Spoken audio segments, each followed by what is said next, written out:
I'm at my LCS with you. It's so cool. We are actually here at Mill Geek Comics recording the trending video today. I'm moving. The studio is literally in multiple parts right now, so this is what you're gonna get. I mean, we've been doing this video for over 7 years straight without skipping a beat. We're not about to start today. Hit the like and subscribe, and let's talk about Incredible Hulk number 449, the first appearance of the Thunderbolts at number 10.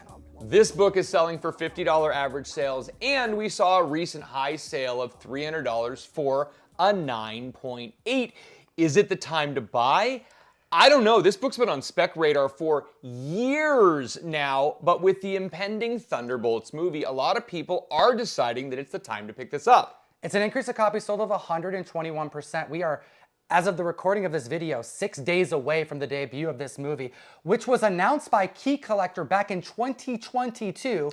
But the spec goes further back, doesn't it? Oh, absolutely. There were so many characters that could have potentially been in a Thunderbolts team. We had been speccing on this book, Incredible Hulk number 449, as far back as almost 2018 or 2019. We did see some newsstand 9.8 sales come to market. Those sold for around $700 to $800. So seeing $300 prices makes sense to me right now. You can literally go onto eBay and buy one. Buy it now for $300. Don't be like the last sale. Someone bought a $450 copy off of eBay, overpaying, probably just got really excited because the movie comes out in a week. I want to kick this question to the community, however. This roster that's going to be on screen in a short 6 days is none of the characters that are featured in this key comic book. That's kind of the thing. Do you think this is the book that people should be buying, or do you want to wait for the new Thunderbolts? My opinion, the thing I've been thinking about, and I had to refer to Guardians of the Galaxy, because their first team appearance was Marvel Superheroes number 18, but the team that we know and love that was actually in the movies is more closely resembled in the 2008 Guardians of the Galaxy, the Abnett and Lanning series, and that book gained traction, especially when the movie came out. Now, to add more to this conundrum, the next Thunderbolts series coming out from Marvel in the comics is called New Thunderbolts. It's by Sam Humphrey. And the lineup has a couple characters, but it's mostly different from not only the movie, but the original lineup as well. So I can't help but think, is Marvel going to release something that actually has this new team? Not the new Thunderbolts coming out by Sam Humphrey, but the new team that we're going to see in theaters as a one-shot or a mini-series to kind of ride the wave? Because if they do, I think that book has potential of being as valuable as the first appearance of the Thunderbolts, and I gotta know your thoughts about it. Now, when Tom mentioned 2022 was when we first had this on Spec radar, actually, Key Collector got a notification that was exclusive to the app in 2019 that this was in development. So you need to download the Key Collector app, get up on all of your latest comic book news, even the things that no one else knows about. I actually said 2022 was the exclusive reveal. You're right. Key Collector had that beat by 3 years. Use code TOM101 to unlock a free 2-week subscription of the app, but you also support the show and get access to key alerts. That's how we were all notified about Thunderbolts years before Variety and Deadline. Right. Which brings us to number 9 on the list with Aliens vs. Avengers issue number 1 from 2024. One of my favorite number 1s that came out all last year. We're seeing $10 average sales, $80 for a CGC 9.8, which is actually pretty strong, all considering. I had so much fun reading issue 1. I reread it multiple times, but I have completely fallen off because of how long the delays have been on this. This is the thing. As an LCS owner, we get to pay attention to when these books come out. The time between issue 1 and issue 2 was 6 weeks.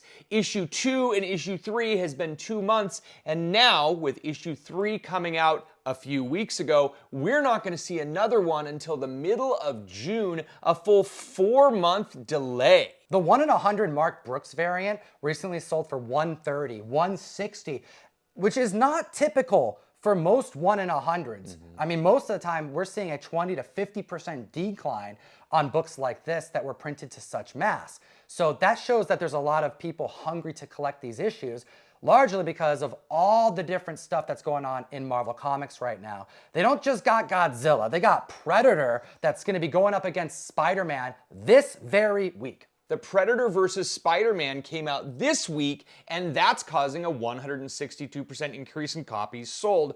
Marvel is absolutely touting how great and twisted Ben Percy is being on the new Predator book, and I, for one, am excited to see him fight Spider-Man. Support the show by going to comictom.com. Join the Mystery Mail Call. I teamed up with Tyler Kirkham to do a variant on this very issue, a McFarlane homage to ASM 316. And now we're at number 8 with what I think is one of the most underrated Star Wars books that you can buy. We have Star Wars Episode 1, Phantom Menace, issue number 3. This is the first time Darth Maul was ever drawn on a comic book, a standard size comic book, and it's going for $40, $50 average sales. But check this out, a CGC 9.8 recently sold for $115. That seems too low. There's 348 copies at a 9.8 currently on the census. That $115 sale was the cheapest it sold for all year. And this last week we got the biggest Darth Maul news really since the ending of the Solo movie. A 340% increase in copies sold this week on the announcement that there's going to be a new Darth Maul animated series called Maul Shadow Lord. They got the original animated voice actor, Sam Witwer, who also portrayed Crashdown in Battlestar Galactica. We have to throw that out there. It's actually what Crashdown was named after, because hot dog didn't sound as good. There's got to be at least one person who watches Battlestar in our audience.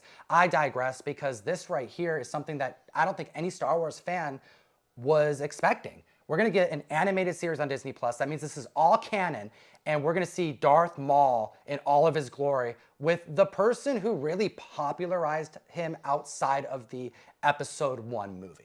It blows my mind how far this book has come since its heights in 2021. This was selling for almost $700 and was exchanging hands in that range for quite some time. People really love Darth Maul. He is a fan favorite, and I believe that this book is gonna be creeping up in the very near future. Number 7 on the list is issue 178 of Daredevil. This came out in 1982, and this is the first time Matt Murdock, Daredevil, meets the heroes for hire. Not just Power Man Luke Cage, but Danny Rand Iron Fist. A minor key that I always thought was far underappreciated. $25 average sales, $103 for a recent CGC 9.8. I love seeing books trend, not necessarily because of spec reasons, even though there is some for this book, but I think more because people would like to own it in their collection. I think this is a PC book all day. All of this Frank Miller stuff is PC relevant, and if you don't own everything Daredevil Frank Miller, get it in graphic novel form if you don't have the single issues anyway. They're all amazing, and there are so many keys in here. This 178 is considered a minor key, but the fact that we have already seen Defenders many years ago, but there's potential, because we need an army, of seeing them again. This book is not only perpetually relevant, it could be future Spec. That's right, an increase of copies sold of 150% after Kingpin grows his army by the end of Daredevil Born Again, and Matt Murdock already calling out saying he's gonna need some help. From Defenders to a repeat offender, number 6 on the list, Wolverine number 8, and not the Grey Hulk Joe Fixit one. True. That still gets me, but this Daniel Warren Johnson has been on the list before, and it was just last week we were talking about this incredible cover. Well, it's back, and it has gone up. $35 average sales for this open-to-order book. I'm seeing some high sales of like $40, $45 raw. I've seen some $50 sales during live streams. An increase of copies sold of 161% may not sound like a lot, but that was after it was making the list last week. So this is compounding week over week, which doesn't happen to most open-to-order books, especially like books that aren't keys beyond the cover. It's just because it's so damn hot. It's actually so wanted that Marvel has already doubled down and they're making a second print of it. So if you don't want to pay these prices, just be patient. You're going to be able to get it for closer to cover price soon. But if you still want to spec even harder, you can get the 1 in 25 Virgin variant on that second print. Clearly Marvel's listening. Keep in mind that it is a $7.99 book to start out with, so it is a little bit higher price, and I think that's why we didn't see as many people decide to get this cover initially. Well, the floodgates have not opened, and we haven't found any shops all of a sudden finding 100 copies to sell on eBay, so this is still a strong price. Tread lightly though, because I think once the second prints do hit the market, we will see a little bit of softening in the price. Real quick, you have to stay tuned to the very end of the video where we announce who won this signed Mark Spears Frankenstein, and I'll tell you how you can win this unholy one Mark Spears variant. And now we're back to the list at number 5 with Daredevil 183 from 1982, seeing $25 average sales in a recent CGC 9.8 of $161, an increase of copies sold of 133% after made the list last week. Because of the season finale of Daredevil Born Again, people saw Punisher, they saw Matt Murdock Daredevil, they saw them fighting side by side, and they went ham buying these Frank Miller keys. $161 for a 9.8 of this book seems like a screaming deal. To me, this is a $200 9.8 all day. Definitely. This is the type of thing where seeing this book at $35 to $40 raw, no brainer. And so many people are picking this up because it's such a cool cover. This 2-issue pair, 183, 184, that is the Punisher and Daredevil, where they're fighting and then they're teaming up. They are must-buys for anyone's collection, even just throw it up on your wall. The covers are great. The writing is great. Frank Miller, Klaus Janson, just kidding, out of the park here. I just think that these books have now transcended a bit after Daredevil Born Again, because of course, we know that these are going to be things that we're going to see eventually, again, take place on the screen. But do people buy these books because of that anticipation? No, because they fought 7 years ago on the screen for the first time, and then we saw them fight side by side multiple times since then. And yeah, we did see that just 2 weeks ago in the season finale, and we do have Punisher getting his own special next year. We have Daredevil season 2 that's gonna happen. I mean, they're already in production. I just think that these books have officially hit the list of people's PC books to own, and that's why they're becoming, dare I say, relevant and perpetually so. It's like someone intentionally did this again, from Defender to Repeat Offender. We have number 4 on the list, Earth X number 12, first appearance of Shatilov as the Herald of Galactus. Actually moving up again this week. High demand book, but people still seem to have forgotten about it. Yeah, we're gonna definitely have to touch on that again because it's still not getting any better for this book. But $40 average sales, $305 for a recent CGC 9.8. And this book has only hit heights as of 2024 of $350. So it's like around what it's ever hit, which is really good considering that people clearly were not hyped about this casting because we knew that this was happening for about a year, and there are only still 63 copies graded at a 9.8. I have to verify that number every time I say it because it seems so absurdly low for a book that came out in the year 2000. Julia Garner's a fantastic actress, and I'm excited to see her in this role, but very much so, I don't think we're going to be seeing her long term, and her recent statement seems that maybe she doesn't think she's sticking around long term either. Did you read that like I did? Like, okay, I want to hear what the community thinks because I don't know how to take this. She said that upon first experience on set, that it was so grand, it was so big, that it's such a large universe. And was she talking about like the ensemble, like so many different actors and like so many different things? You know, the Marvel universe is giant, the multiverses, you know, Disney and Marvel. But then she described her role as, quote, little. Now, is she saying it's little because she is one of many? Or is she saying it's little because it's fleeting, it's short, it's one and done? That's really what I'm thinking as well, because we know Norrin Radd's Silver Surfer is massive and connects the Fantastic Four to Dude, is the it wishful Secret Wars. thinking? Is I that really what's happening want it right to now? happen. I hope we have someone who's bald and holding a surfboard off in the wings that we're going to see at the very end of this movie. All right, you tell us. What do you think about this quote? She said it was a little role. Why would she say that? But also, maybe we're reading too much into it. We just really like Norrin Radd. I don't know. You let us know. All right, next book on the list at number 3, Predator number 1 from 1989. All right, $60 average sales, $423 for a CGC 9.8. All right, really quick, Russ. I have 2 9.8s. Thunderbolts number 1 at a 9.8 or Predator number 1 at a 9.8. What do you pick? Predator, all day long. Seriously. Well, I mean, someone just paid $450 for Thunderbolts number 1. Which is why $423 for a recent Predator 9.8 still seems low for a book that has been, again, around for quite some time. I don't even want to say 30, 6 years at this point, but the movies have been big, and the fact that we are seeing more and more Predator properties, including a new movie coming out and an animated series. Both trailers dropped in this last week. All right, we have a 170% increase in copies sold for good reason. The animated show looks pretty decent. I mean, I really enjoyed Predator Prey, so seeing an animated show on Hulu has me pretty optimistic. What do you think? It looks very video gamey, and the character design definitely looks like you're playing a video game a little bit, but I think it'll hit really hard, and those Predator diehards, they know what they like, and this looks authentic, which I can't say so much for the live action. People did not have very good things to say about the Predator Badlands trailer. Outside of it's a different take on Predator, it's supposed to be a good guy helping humans. They're on a different planet, so there's even more creatures that we get to see. But the Predator kind of is modeled more human-like, and he kind of looks silly. And in the comment section of that trailer, you see more people saying, we need a Sonic treatment of this movie bad, or I'm not gonna see it. Which is saying they hate the Predator design.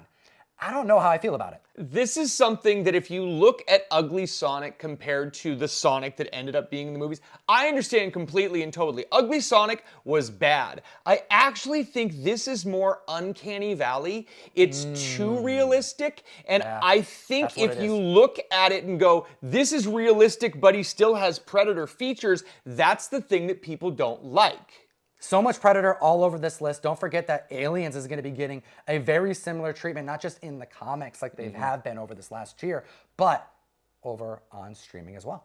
And now we're at number 2 on the list. Have you hit the like button, damn it? Look at Russ's wall. Isn't it nice? Hit the like button if you see a book on here that you like. I want this one for $100. No?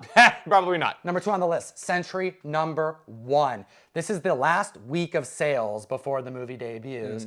$300 9/8 is what you can get this for. $100 for an average sale on a book that's actually kind of tough to acquire in high grade. Like, they weren't printed that well, and that black cover is notoriously scuffed or has a spine tick. And no one's talking about the San Diego Comic-Con Jay Lee variant that is super tough to get as well. This book seems very, very down.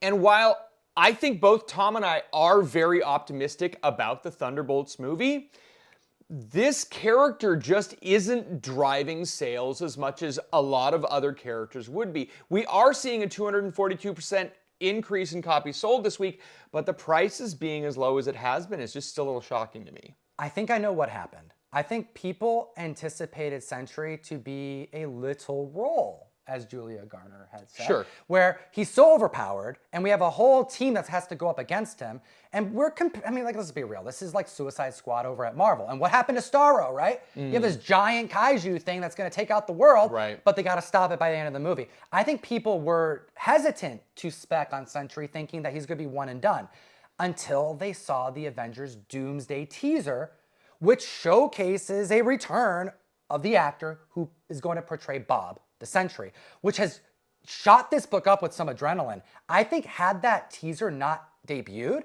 this book would probably be sub $250, maybe closer to $200. Now that it's creeped up to $300, shows some life is back into the book, but I think it's just too early to tell, and we may see this book creep up after the movie if it's successful. With its all-time high of $659 back in 2021, I mean, I know that is middle of comic boom, but there has been a long-term spec on Sentry, so half of what it was for the Heights, and it's still a pretty big key because Sentry and the Void are both very important characters. Which brings us to the number 1 most trending book of the week. I was shocked to see this here. I was shocked about the news that debuted.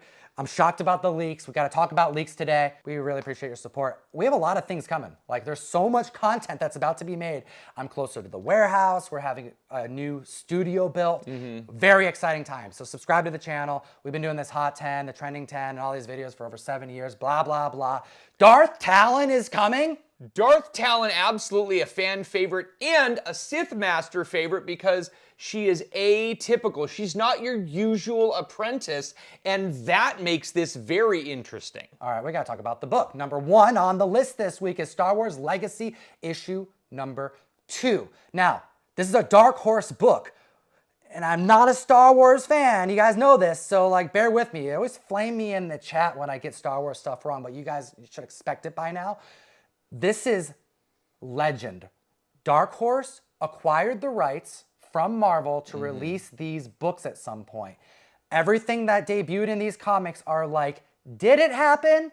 Maybe. It could have. We can source from it. Also, we don't have to abide by it because it's not continuity. Well, that's the great thing, because Marvel and Disney Plus have been picking and choosing the things that they like. But the fact that we got to bring in Ahsoka, the fact that we got to bring in Grand Admiral Thrawn, these are characters that first appeared in Dark Horse and Clone Wars and animated that have now gone from, well, they're legends in canon to, uh-oh, this is really canon. So this is just a hop and a skip. So the fact that we're seeing $25 average sales, $104 for CGC 9.8, but an astounding 975% increase in copies sold. There's a lot of Star Wars fans out there, and they're really looking forward to something like this. We're hearing rumors right now that there's going to be an apprentice in this new Darth Maul show.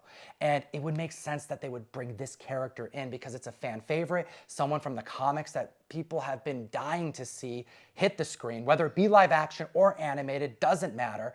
And this is known as like the perfect Sith, the Sith that fights on behalf of their master in the dark side, not for power, unlike many other Siths that we all know and love. So the interesting thing for those of you that aren't huge Star Wars fans is it's a little bit like Highlander. There can be only one. So when you have a Sith master and apprentice, yes, they are training each other, but Jedi will train master apprentice to become more Jedi. The Sith apprentice will eventually usurp and kill their master by replacing them. So the fact that Darth Talon is not looking to overtake her Sith master, she just wants to serve, makes her especially deadly. She's a literal weapon for the dark side. That's what the tattoos represent. She gets them done throughout her training. People want to see this training. They want to see her progression to become this weapon.